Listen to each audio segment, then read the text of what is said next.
I'm laughing thinking about it. I just saw it a few hours ago. You saw it on Monday. And I saw it by myself. And I tell you, man, I was sitting in there just wheezing from laughing so hard. And there are a few points. I mean, I'm not going to do a whole bulletin or anything, but I did make 5 points immediately when I walked out of the theater as to why this is working. I'm excited to be returning to Chicago, performing at the Lincoln Lodge for the first time for my own brand of sit-down comedy. Get your tickets now by going to doubletoastedchicago.com, and I'll see you soon. Excuse me, let me go and get this out the way. I was saying it was awful. Yeah, who told me about that? And Mr. Yes, man, there's you. Oh, stop that. Hey, Denise, if Julian kicked you out, you know you're welcome to stay here with me, baby. So stop that. Don't tempt her. Stop it. All right. Let's go and get this review right here.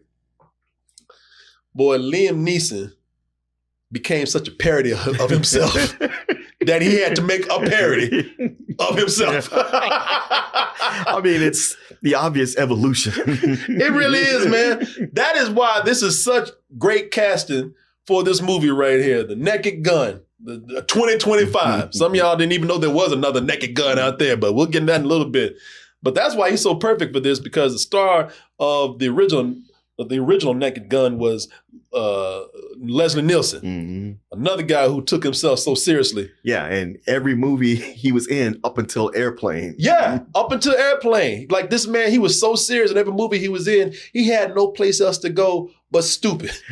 And he was in so many disaster movies. That is true. I mean, and even he saw it coming. Look at it.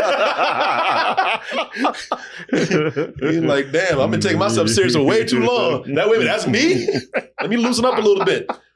But yeah, man, if anyone is qualified to talk about this movie, The Naked Gun 2025, it's us. Sure. These old Negroes right here. Yeah, we've been around from the beginning. Yeah, we were not only there for the original Naked Gun, we were not only there for the source for the Naked Gun, Police Squad, but we were there for what some people call the ultimate spoof, the mecca of spoofs. You just mentioned it. Yeah, Airplane. You ever been in a cockpit before? No, sir, I've never been up in a plane before. Peter Graves. You ever seen a grown man naked? You know that joke that joke we should not laugh at. No. That joke should have been buried, but it's still. Well, he says it with such a straight face that you all have to like, wait, what? I know. I don't know what he meant by it, but it's wrong. But I'm sorry, it's still funny today. And Peter Graves, another actor who was always very serious. All those years, Mission Impossible. Oh, that's right. Yeah, look, he's serious as hell right there. Happy with himself too. Ask that little boy that question. Yeah. Kareem Abdul-Jabbar. This woman has to be gotten to a hospital. A hospital? What is it? It's a big building with patients, but that's not important right now. And that's Leslie Nielsen right there. So I guess what we're looking at with this movie right here is considered to be a legacy reboot. Right. And I just learned that term the other day with our special guest here.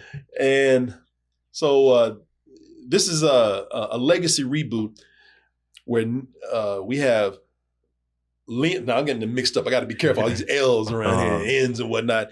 Liam Neeson as the son of Leslie Nielsen's character, Frank Drebin, from the original Naked Gun, which was a spinoff of something called Police Squad. And Police Squad, think about taking the spoof formula from Airplane and applying it to TV. Right. Yeah, this was a spoof of police shows, police procedurals, movies, and to a certain extent, maybe hard-boiled detective novels and film noir. Yeah, well, it's almost specifically Dragnet.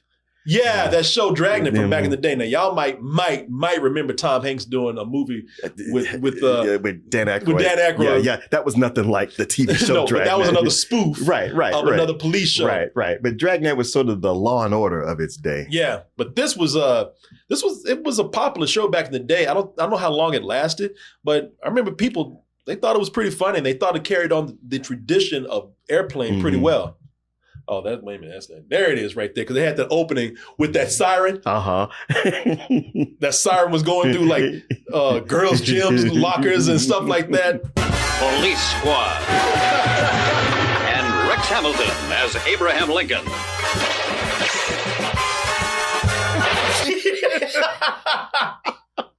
So as you see, stupid. Yeah. I mean, they took the spoof, and the formula for it was to kind of play things straight, but have just all this crazy stuff going on around you, and that is what they are continuing to do with Naked Gun 2025.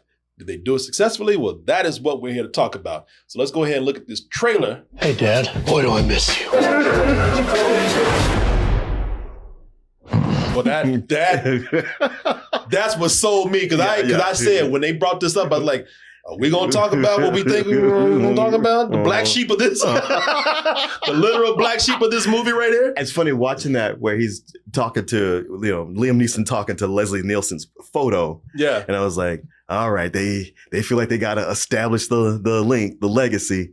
And then it's like, all right, the joke goes to everybody doing it. But to go to the O.J. Simpson, I was like, wow, they nailed that joke. They did. I was like, just when I thought it was going to be lame, they really spun that around. And I'll tell you something, spoiler alert, that brother don't come back.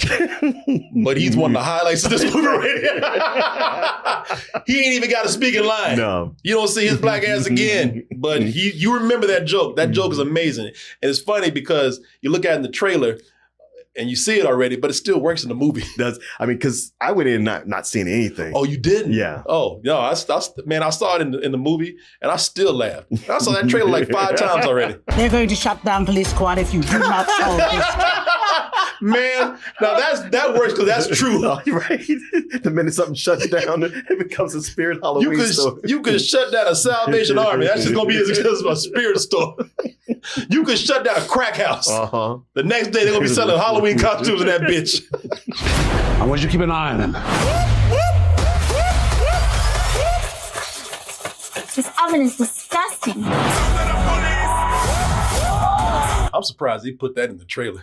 Yeah. Because I was surprised they put that in the movie. I was too. Because the movie's PG-13. Oh, is it? They even called me up on the first time. I was like, oh, shit. They got me. What do you want, little one? Your ass. This is so dumb. Silly.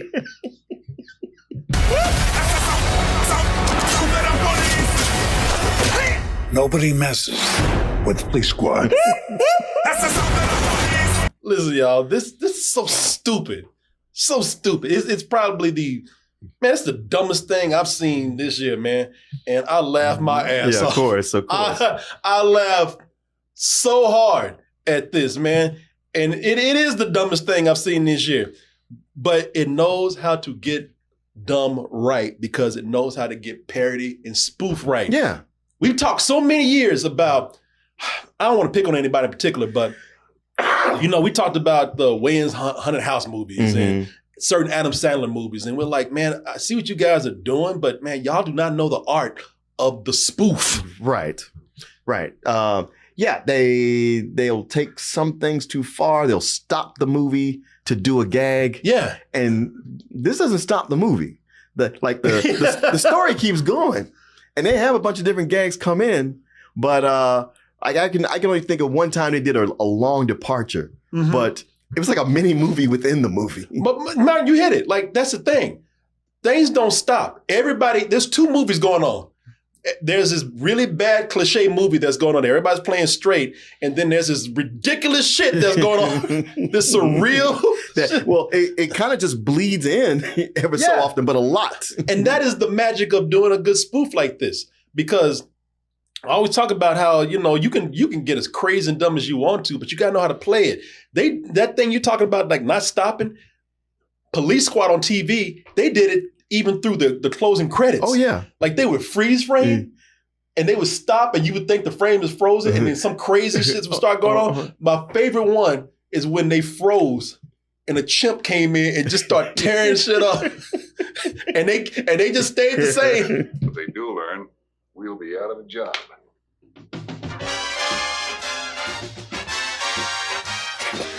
Be sure to tune in next week for another exciting story. And the people, they're frozen. Those actors are good. They committed at freezing. Yeah, that's what, because a lot of times that one right there, okay, so the chimp immediately would start acting a fool. But there would be some where they would freeze and you wouldn't know.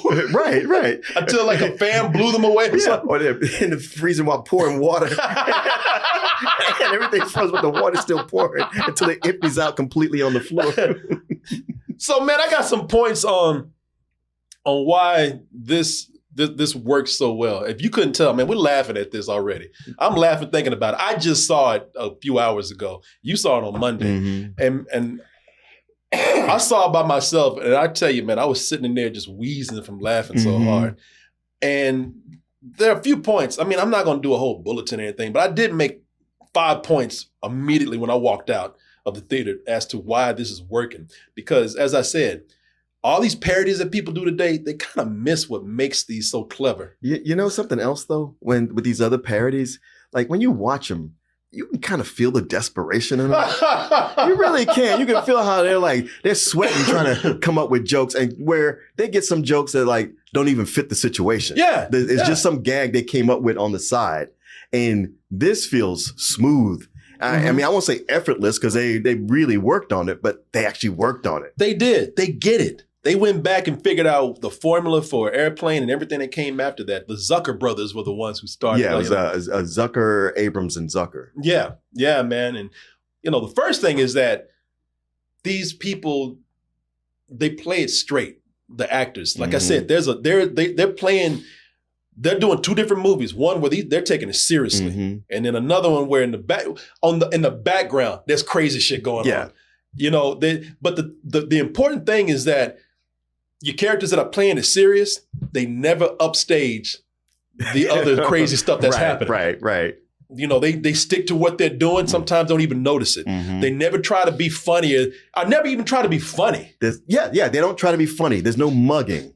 There's no, like make it all about me or I got a great gag for this. It's all like, it's all written here. Yeah, exactly. Second point is, even though you have two movies going on, the actors in the front playing it straight and the thing going on in the background, the stuff going on in the background, it keeps going until it gets weird. You know what I mean? It's like they could easily go in there and put in some simple joke, but sometimes it just gets absurd. Oh yeah. And that's why you hear me bring up certain movies from that day. One of the movies that you hear me bring up all the time is Top Secret. Yeah. Because Top Secret did weird shit. It's weird. It was weirder than Airplane. Top Secret is where you had a rock star played by Val Kilmer who was sent undercover as a spy in Germany, Nazi Germany. And so they have all this Nazi iconography around like statues. Do you remember the scene with the statue of the big pigeon? Yeah.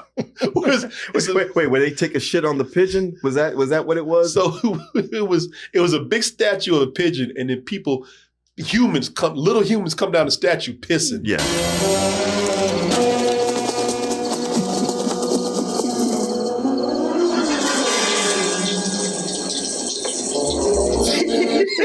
and then the scene ends with the statue taking a shit. And I don't think I had the part of the statue took a shit, but you see in the foreground, they're making out right there. Yeah. People over there sitting on the bench, and then there's this just doing his own thing. These people come down pissing on this pigeon right here. Somebody chat said, "What?" Oh yeah, yeah. But by this point in the movie, you're just going with it. It gets surreal, in a way. The other thing is that point 3 of mine, the visuals are nonstop. There's a lot of visual gags that are very quick and nonstop. And if you drop your head for a moment, like if y'all order food, keep looking at the screen, keep your eyes up as you're eating, because I turned my head for a second and I know I missed something. Oh, I know I did. Well, I know I missed stuff just because the audience was laughing so loud. Yeah. I was like, damn it, y'all, I missed that joke. Yeah, because there's always a joke in the background. And some of it is something that you have to read, maybe. Yeah. Or maybe it's a visual gag that doesn't give you an audio cue. And even if you're watching a movie, that's one of the things I love about it. If you were too focused on the actors in the foreground, like something right here, if you're too focused on the foreground, you're going to miss that Spirit Halloween sign in the background right there. You know, things like that is what makes a spoof really fun, because they trust the audience to spot these things. And if you miss it, you miss it. Yeah. They're not trying to make you see everything. That's a really good point. They trust the audience, and it's all there. And hey, if you watch it a second time, maybe you'll catch some of this stuff. Yeah, you might see a different movie if you watch it the second time. And see, that's another thing, man. The art of the background joke. Mm-hmm. I was talking about this the other day when I watched a certain movie. I said it was, and I don't want to pick on this guy, but it was an Adam Sandler movie. And I was saying the director doesn't know how to keep stuff in the background. Mm-hmm. They'll mention something and then it'll cut and put a camera right on that thing right there. Yeah. It's not like this where it's like, hey, if you catch that, that's fine. If not, then, whatever. The art of the background joke is really something special. That's one of those jokes where, if you got food, if you got popcorn, you reach in to get it, you suddenly hear everybody laughing and you look up and it might be gone. Hey, everyone, excuse me, but we do have to give a word out to our sponsor right now, which is Select Quote. And I talk about how we have a young audience, and we do, a very young audience. But some of you've been with us for a while, which means that, hey, I'm sorry, you got to do some adulting right now. Think about things such as life insurance, but that's okay. I got you, because the best place to start looking for life insurance for you is Select Quote. Why? Because Select Quote's licensed agents, they work for you. And as little as 15 minutes, they'll compare policies from top-rated carriers to find you the best fit for your health and your budget. And they work for you for absolutely free. You got no medical exam? Hey, that's no problem. They partner with providers offering same-day coverage up to $2 million without needing to visit your doctor. You got high blood pressure, you got diabetes, you got heart disease. Hey, Select Quote has partners with policies designed for many types of pre-existing health conditions. So they make sure you get the protection that you need and the protection that you deserve. And you know what else you deserve? You deserve this code right here. So head on over to selectquote.com/toasted and save more than 50% on the right life insurance for you. I want to thank Select Quote for sponsoring this portion of the show, and I want to thank you out there for your support. And now, back to the review. And my last point with this, man, is that it's short. It's an hour and 25 minutes, not even an hour and 30. Yeah, super short. Even, I would tell you this, even then I was kind of feeling it at the end, just a little bit. I kind of had enough of the stupid, and I think they weren't being as clever near the end as they were throughout the movie. But man, that final fight scene had me laughing. That was one of the things that made me laugh the most. Matter of fact, when we came out of it, that's what I kept talking about. Man, so there are a couple of things in here near the end that had me dying, man. There's a joke with this chase scene right here, or this car scene right here. Man, they capped that joke off with something hilarious. And then there's a fight scene with a villain at the end. And I'm not telling you the story because it doesn't matter. But the villain and Liam Neeson get into a fight scene, and that shit was funny. It was, after all the build-up. I laughed from the moment they showed that the villains were Danny Houston and Kevin Durant. Because they're just so stereotypical actors to play villains. Like any movie you see and they show up, you're like, that's the villain right there. Exactly. No, you're exactly right, man. And again, that's the beauty of them playing it straight, because Danny Houston didn't, none of these people break character at all. And I love that. That would ruin it if they broke character. Oh yeah. And I'm saying that near the end of it, and maybe even throughout the whole movie, the only thing that I would say about this is that, only thing I would say bad about it is that, and I don't mean real bad, but when you did have something like Airplane that came out, the reason why Airplane is considered a classic, it's the ultimate spoof, is because a lot of stuff that they were doing was new. Oh, that's Police Academy right there. Police Squad. Police Academy is funny, but they wish that they were Police Squad. Oh yeah, absolutely. Yeah, but a lot of stuff they did here on Airplane. Like, here's another joke that's funny. A lot of stuff that they were doing that we take for granted today, it was new back then. Oh, yeah. It was very fresh. This kind of comedy had really never been seen before. Lloyd Bridges. Johnny, what do you make out of this? This? Well, I can make a cap, or a brooch, or pterodactyl. You know that they're making fun of disaster movies. Mm-hmm. So that was their spoof at the time before we start spoofing other genres of movies and whatnot. Don't even get me started on Freeberg and Seltzer.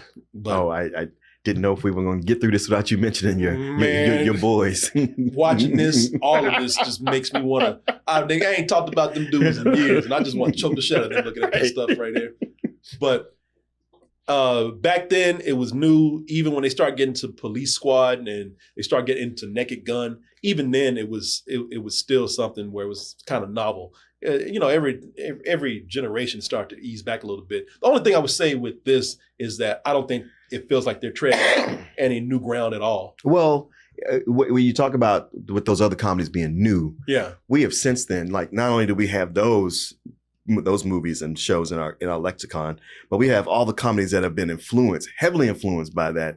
I mean, you think about, we've had seasons of Family Guy.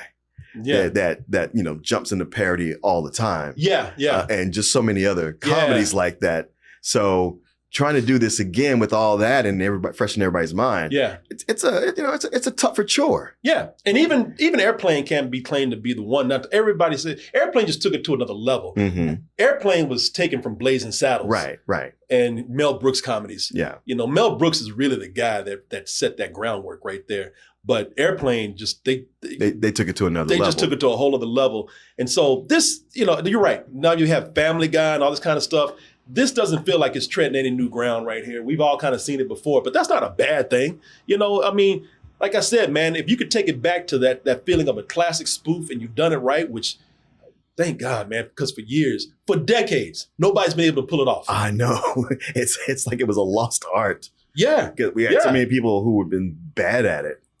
And like I said, you just see them like they've run out of ideas and they're just throwing whatever joke they can. Yeah. You think about how much Mike Myers was doing that, to where so much of his comedy got to be, hey, remember how funny this thing was? Hey, a Grey Poupon commercial. You remember how funny that was? It's like, yeah, I remember how funny that was. How funny are you going to be? There's a difference between spoofing and referencing. Yeah. I'm just saying the name of something. That's lazy. Yeah. To actually do what they're doing here. Like, Mark, you're right. It's an art. And they've captured it again with this right here. And how much would it have broken your heart if they didn't get it right? I was dreading when I heard about the trailer. Mm-hmm. I heard about the trailer and I was like, I don't want to see this. Right. And then somebody told me, no, watch the trailer. And I saw the trailer. I'm like, okay, this looks promising. Mm-hmm. But a movie's a different thing. Sure. So I dreaded going into this. Mm-hmm. I really did. Yeah. I went in, I didn't know anything about it. I was out of the country when it came out. These guys saw it before I did, so I paid my ticket to go see it tonight. And I wasn't expecting that much out of it. I really didn't want to, I kind of didn't want to see it. Sure. But I walked out and I was surprised how much I laughed at this. Mm-hmm. I laughed so hard. Yeah. And like I said, I almost felt embarrassed. I know people heard me laughing and I was just sitting there by myself. I don't care. It's funny. Good for you. Enjoy what you like. Yeah. That opening bank scene's hilarious. I want to tell you a joke so bad that made me laugh, but I'm not going to say it. You need to see it for yourself. It's the kind of movie where you can't tell people, and it's like, oh, you don't want to drop spoilers. It's like, I just don't want to ruin these jokes. A lot of jokes most jokes work on the element of surprise. Yeah. I will say, man, some parts of this worked where I didn't even think that they would be able to pull it off because some of it got so surreal that when they started, I was like, see, here we go. Oh! There's a number of times that happens. Man, they did something with a snowman. Yeah, that's why I talked about a movie within a movie. Yeah. It seemed like a little small departure, and it's like, oh, we've gone somewhere else. They did a little mini movie in the whole movie. It involved a snowman. I ain't gonna tell you anything else about that. But that caught me so off guard. Mm-hmm. I was like, because they pushed it. Yeah. And they took it to a surreal, absurd level. It's the kind of thing that Top Secret would do. Yeah. Y'all laughing. I'm like, what the hell is a snowman with a gun? Watch the movie. But I laughed. I tell you, it started with me saying, oh no, don't do this, man. To where it's like, I want more. That was hilarious right there. And they ended it to where just at the right time, where I was like, you know what? I like this a little bit more, but I'd rather you end it right now. Yeah. A lot of it's timing. The element of surprise and timing. And as far as timing, they knew when to cut things off. I don't think there's any jokes that they lingered on too long. There's only one I can think of, and even that is subjective, you know? Yeah. And it was near the end. And I don't think it's going to bother anybody. I'd be nitpicking if I said anything about it. And I was surprised at some of the people that were in the movie, man. Pamela Anderson did a really good job. Yeah, she did. She's playing it straight just like everybody else. But there is one moment she gets to show her comedic talents in here. And I thought it was funny. It was pretty funny. Yeah. Again, not going to tell you. It just has to do with a jazz bar. I thought it was funny because at first I was like, oh, man, she's getting it. And the longer it went on, I was like, oh, shit.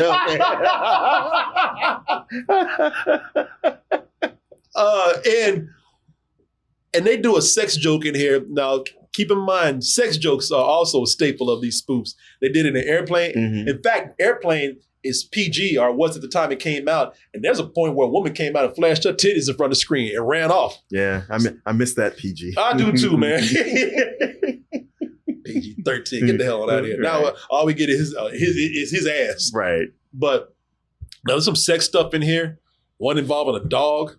The moment I saw that dog, I knew what was going on. And I was laughing so hard with anticipation. And it's childish, man, but it was so funny. It's super childish. It's so childish. If Adam Sandler had done that joke, you'd be mad. Well, he wouldn't have done it with the finesse that this movie did. But man, my stomach was hurting from that scene. And I dare say it probably even went on too long. But I don't know. Yeah, I think if there was one joke I thought went on too long, it was that one. Yeah, but I was, I'm laughing at it right now. I was laughing at it very hard. So, hey, listen, man, as far as Liam Neeson goes, this is funny.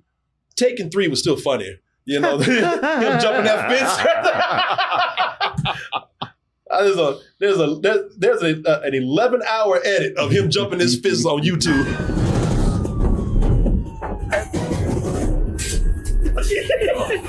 That's still the most hilarious thing I've seen him do. Taken 3 is still a better comedy. but this is surprisingly really good, man. Like I said, the only thing I can say is that it's not breaking any new ground. It's not.